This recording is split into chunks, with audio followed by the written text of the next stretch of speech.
Sir अक़दस नेज़े पर लेकर कूफा की गलियों में घुमाया गया ना, तो वो सर अक़दस जो है इमाम हुसैन रज़ी अल्लाह तआला अन्हु का जो सर था वो नेज़े पर। अस्सलामु अलैकुम व रहमतुल्लाहि व बरकातुहू। दोस्तों, मुहर्रम हराम का महीना चल रहा है। माह मुहर्रम और 10 मुहर्रम के ताल्लुक़ से कुछ इंपॉर्टेंट बातें हैं, आप इसे सुने और इसे शेयर करें।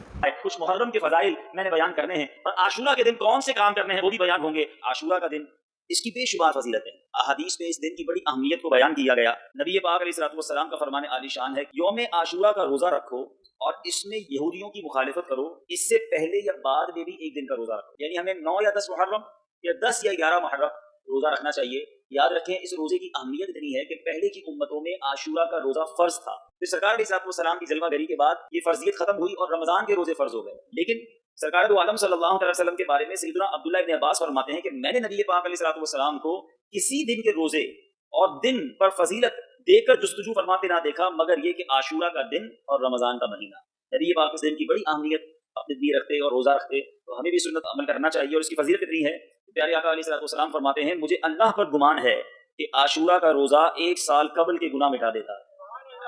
हमें इस दिन जरूर रोज़ा रखना है, इंशाल्लाह नियत कर लें। और इस दिन कुछ काम भी करने हैं, सुभान अल्लाह। इस दिन काम ये करना है कि सरकार दो आलम सल्लल्लाहु अलैहि वसल्लम ने फरमाया कि जो शख्स आशूरा के दिन अपने बाल बच्चों के खाने पीने में खूब ज्यादा फराखी और कुशादगी करेगा, यानी ज्यादा खाना तैयार कराकर खूब पेट भरकर खिलाएगा, अल्लाह ताला साल भर तक उसके रिस्क में वुसअत और खैर व बरकत अता फरमाएगा। मुफस्सिर शहीद हकीमुल उम्मत हज़रत मुफ्ती अहमद यार खान फरमाते हैं, 9वीं और 10वीं को रोजा रखे तो बहुत सवाब कमाएगा। बाल बच्चों के लिए 10वीं मुहर्रम को अच्छे अच्छे खाने पकाए और फरमाते हैं कि बेहतर यह है कि खिचड़ा पकाकर इमाम हुसैन रज़ी अल्लाह तआला की फातिहा करे कि बहुत मुजर्रब, बड़ा ही आजमूदा है। और इसी तारीख को 10 मुहर्रम हराम को गुस्ल करे, इंशाअल्लाह बीमारियों से अमन में रहेगा, क्योंकि इस दिन आबे ज़मज़म तमाम पानियों में पहुंचता है। आशूरे के दिन खास तौर पे गुस्ल करें, लेकिन इसका मतलब ये नहीं है कि आशूरा के दिन आप जो भी पानी पिए वो खड़े होकर पिए कि आबे ज़मज़म पहुंच गया। फजीलत की निस्बत से आबे ज़मज़म उसमें पहुंचा है, तो इंशाअल्लाह हमें बीमारियों से निजात मिलेगी। नबी पाक अलैहिस्सलातु वस्सलाम ने फरमाया, जो शख्स यौम आशूरा इस्मत सुरमा आंखों में लगाए तो उसकी आंखें कभी भी ना दुखेंगी। तो आशूरा के दिन सुरमा भी लगा लें और इस्मत सुरमा लगाएं। आशूरा की रात, यानी जो शब आशूरा है, इस रात को आप 4 रकात नफल इस अंदाज से पढ़ें कि हर रकात में अल्हम्द शरीफ के बाद आयतल कुर्सी 1 बार, सूरह इखलास 3 बार पढ़े और नमाज से फारिग होकर 100 मरतबा सूरह इखलास पढ़े, गुनाहों से पाक होगा और जन्नत में बेइंतहा नेमतें मिलेंगी। तो शब आशूरा जो है वो ये आपने 4 नवाफिल भी पढ़ने हैं। अब ये मुबारक दिन है, ये दिन याद दिलाते हैं इमाम आली मकाम, इमाम अर्श मकाम, इमाम हुसैन रज़ी अल्लाह तआला अन्हु की, कि आपने घर बार भी लुटा दिया, अपने खानदान वालों के साथ सफर इख्तियार किया। कैसा काफिला था जिसकी वापसी की तारीख नहीं थी। मदीना मुनव्वरा छूट रहा था, दरबार मुस्तफा छूट रहा था, फिर मक्का पाक भी छूट गया, कूफा के मैदान में तपते सहरा में प्यासा रुलाया गया। हम पढ़ते हैं ना सलातो सलाम में शेर, जिनको धोखे से कूफा बुलाया गया, जिनके बच्चों को प्यासा सताया गया, जिनकी गर्दन पे खंजर चलाया गया, उस हुसैन इब्न हैदर पे लाखों सलाम। ऐ पंजतन पाक की मानने वालों, ऐ इमाम हुसैन रज़ी अल्लाह तआला की नियाज़ें पकाने वालों, आखिर में एक सवाल करना चाहता हूँ। इमाम हुसैन बड़े आराम से रहते, अगर यजीद की बात मान लेते, उसके हाथ पर बैअत कर लेते तो कोई प्रॉब्लम ना थी, मदीने में भी रहते, वजीफा भी मिलता रहता। मगर इमाम हुसैन ये जानते थे कि अगर आज मैंने कंप्रोमाइज कर लिया, अगर आज बातिल के आगे मैंने सर झुका लिया, अगर आज इस बेहयाई और बदकारी करने वाले लीडर को मैंने अपना लीडर मान लिया, तो फिर इस्लाम का नक्शा ही बदल जाएगा। मेरे मीठे इस्लामी भाइयों, ठीक है हम इमाम हुसैन से उनकी जिंदगी में तो मुलाकात ना कर सके, हयात ज़ाहिरी में उनकी खिदमत ना कर सके, मगर महशर के दिन इंशाअल्लाह उनसे मुलाकात होगी। सरकार के लिवाउल हम्द करें इंशाअल्लाह, हम इमाम हुसैन और करबला वालों से मुलाकात करेंगे। मगर बताइए, अगर इमाम हुसैन ने हमसे ये सवाल कर लिया कि मैंने तो अपने नाना के दीन के लिए सर कटा दिया, घर लुटा दिया, तुमने बताओ इस्लाम के लिए क्या किया है, तो कुछ है ऐसा जो बयान कर सके? या हम में कई ऐसे होंगे जिनकी वजह से इस्लाम बदनाम होता है, दीन की बदनामी हमारी वजह से होती है। क्या मुंह दिखाएंगे इमाम हुसैन? करबला के दिन करबला वालों ने भूख में, प्यास में, तलवारों के साए में नमाजें ना छोड़ी, बीबियां खैमों में नमाजें पढ़ती रही, इमाम हुसैन अपने रुफका के साथ तपते सहरा में नमाज पढ़ते रहे। बल्कि नमाज का एहतिमाम इतना था कि जब आखिरी वक्त आया तो उस वक्त भी सर सजदे में था और सजदे में सर को काट दिया गया। मगर इमाम हुसैन ने अगर हमें मैदान महशर में ये पूछ लिया कि हम काफिले वाले तो तलवारों की साए में नमाज पढ़ते रहे और तुम पंखों में, कारपेट में और एयर कंडीशन में नमाजें कज़ा करते रहे हैं, कारोबार में बड़ा मसरूफ होता हूँ इसलिए नमाज चली जाती है, रात देर से सोता हूँ इसलिए फजर चली जाती है, क्या ये उज़्र पेश कर सकोगे उन करबला वालों को? अपने आप से पूछिए। मैं तो पंजतन का गुलाम हूँ, नारा तो हम सारे लगाते हैं, मगर ये क्या पंजतन की तालीम है कि नमाजें कज़ा होती रहे? इमाम हुसैन का जब सर अक़दस नेज़े पर लेकर कूफा की गलियों में घुमाया गया ना, तो वो सर अक़दस जो है, इमाम हुसैन रज़ी अल्लाह तआला अन्हु का जो सर था वो नेज़े पर भी तिलावत कुरान कर रहा था।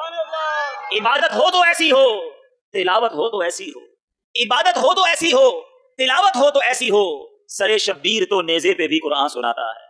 مگر آج ہم میں سے کتنے ایسے ہیں جو روز قرآن پڑھتے ہیں, تلاوت قرآن کرتے ہیں. امام حسین نے اگر میدان محشر میں پوچھ لیا کہ میرا سر تو نیزے پہ بھی تلاوت کرتا تھا اور تم پورا سال قرآن نہ کھولتے تھے, کیا جواب دیں گے؟ صرف نعرے لگانے سے, اہل بیت اطہار کی غلامی کا اعلان کرنے سے ہی غلامی نہیں ہوتی. ان کی سیرت کو بار بار محرم میں جو بیان کیا جاتا ہے, اس سے میں نے اور آپ نے اپنی ذات میں بھی تو کچھ حاصل کرنا ہے نا, اپنی زندگی میں بھی کچھ امپلیمنٹ کرنا ہے. آؤ اس مبارک مہینے میں ہم یہ نیت کریں کہ انشاءاللہ ہم پنجتن پاک کی سچی غلامی کا ثبوت دیں گے, اور آج کے بعد ہماری کوئی نماز قضا نہیں ہوگی, قرآن پاک پابندی سے تلاوت کریں گے. اچھا ذرا غور کریں, دو قافلے تھے, ٹھیک ہے, اچھا نمازیں دونوں طرف ہوتی تھی. میں بڑی اہم بات اور بہت تھوڑے سے اشارے میں کہہ کر گزر جاؤں گا, عقل مند لوگ سمجھ جائیں گے. ایک طرف 72 کی جماعت ہوتی تھی, ایک طرف 22,000 کا لشکر تھا, وہ بھی نماز پڑھتے تھے. امام حسین 72 کے قافلے میں اپنی جماعت کرتے تھے, یزیدی 22,000 کے لشکر میں اپنی جماعت کرتے تھے. کربلا کا میدان سکھا گیا کہ ہر بڑی جماعت حق پر نہیں ہوتی, امام عاشق رسول ہو تبھی نماز ہوتی ہے, ٹھیک ہے. اچھا دوسری بات, امام حسین کے قافلے میں کیا ہوتا تھا؟ رات کو تلاوت ہوتی تھی, ادھر کے خیموں میں رات گانے باجے ہوتے تھے. اپنے آپ سے پوچھو, ہماری رات قرآن میں نماز میں بسر ہوتی ہے یا فلمیں ڈرامے دیکھتے دیکھتے بسر ہوتی ہے؟ اپنے آپ سے پوچھ لو کہ اگر جو رات اللہ کی عبادت کرتے کرتے سوتا ہے وہ تو حسینی طریقے پر ہے, جو رات گانے باجے فلموں ڈراموں میں گزارتا ہے کیا وہ یزیدی طریقے پر نہیں؟ کہتا ہے حسین کا غلام ہوں, کام یزیدیوں والے. یزید کے خیموں کے اندر شراب پی جاتی تھی, امام حسین کے خیموں میں تلاوت کی جاتی تھی. آج شراب پینے والا مسلمان اپنے آپ سے پوچھے کہ میں حسین رضی اللہ تعالیٰ عنہ امام حسین کا پیروکار ہوں یا یزید کے نقش قدم پر چلنے والا. برائیوں کے اہتمام تھے ان خیموں کے اندر. اے میرے میٹھے اسلامی بھائیوں, اگر آپ چاہتے ہیں کہ ہمارا حشر اہل بیت اطہار کے ساتھ ہو, امام حسین کے چاہنے والوں میں کے ساتھ ہو, تو اب امام حسین اور ان کے قافلے والوں کے طریقے پر عمل کیجیے. ایسا نہ ہو زندگی تو گزرے یزیدیوں کے طریقے پر اور کہوں ہوں پنجتن کا غلام. اپنے دل سے پوچھو نا, سچی غلامی یہ ہے کہ جس کے غلام ہو ان کے طریقے پر چلو, کیونکہ انہی کے نانا کے صدقے ہمیں جنت ملنی ہے. اگر ان سے محبت پکی ہوئی, وہ راضی ہو گئے, تو انشاءاللہ جنت ہمارا ٹھکانہ ہوگی. امام عشق و محبت اعلیٰ حضرت ان 2 پھولوں کا صدقہ کتنے پیارے انداز میں نبی پاک کے دربار میں پیش کرتے ہیں. پیارے آقا حسنین کریمین کو اپنا پھول کہا کرتے تھے. ان 2 کا صدقہ جن کو کہا میرے پھول ہیں. آقا آپ جن کو پھول کہا کرتے ہیں میں ان کا صدقہ پیش کر رہا ہوں. امام اہل سنت لکھتے ہیں ان 2 کا صدقہ جن کو کہا میرے پھول ہیں, کیجئے رضا کو حشر میں خندہ مثال گل. یا رسول اللہ بڑے گناہ ہیں, ایسے گناہوں کو پاک کر دیجئے, گناہوں کا بوجھ ایسا اتر جائے کہ محشر کے دن رضا جو ہے وہ پھول کی مانند ہلکا ہو جائے. میٹھے اسلامی بھائیوں, حسنین کریمین سے سچی محبت کا تقاضا یہ ہے کہ ہم اپنی زندگی میں گناہوں سے توبہ کر کے نیکیوں کی طرف راغب ہو جائیں. ویسے بھی سال کا ابتدا ہے, محرم نیا سال لایا ہے, کیوں نہ یہ سال کی ابتدا ہم بڑی نرالی کریں, زندگی میں تبدیلی لے آئیں کہ بس آج کے بعد زندگی گزرنی ہے تو نبی پاک علیہ الصلوۃ والسلام اور امام حسین رضی اللہ تعالیٰ عنہ کے طریقے کے مطابق زندگی گزاریں گے. پھر دیکھیں انشاءاللہ پھر زندگی کا لطف دنیا میں بھی ہے اور اللہ نے چاہا آخرت میں بھی بیڑا پار ہے. اللہ تعالیٰ مجھے بھی آپ کو بھی ان طریقوں پر جو حسنین کریمین کربلا والوں اور نبی پاک علیہ الصلوۃ والسلام کے چاہنے والوں کا طریقہ ہے اس طریقے پر زندگی گزارتے رہنے کی توفیق عطا فرمائے. آپ نے سنا, ان باتوں پر عمل کی بھی کوشش کرے. اللہ تعالیٰ ہمیں یوم عاشورہ یعنی 10 محرم کی برکتیں نصیب فرمائے اور امام حسین رضی اللہ تعالیٰ عنہ اور دیگر شہدائے کربلا کی محبت ہمارے دلوں میں پیدا کرے.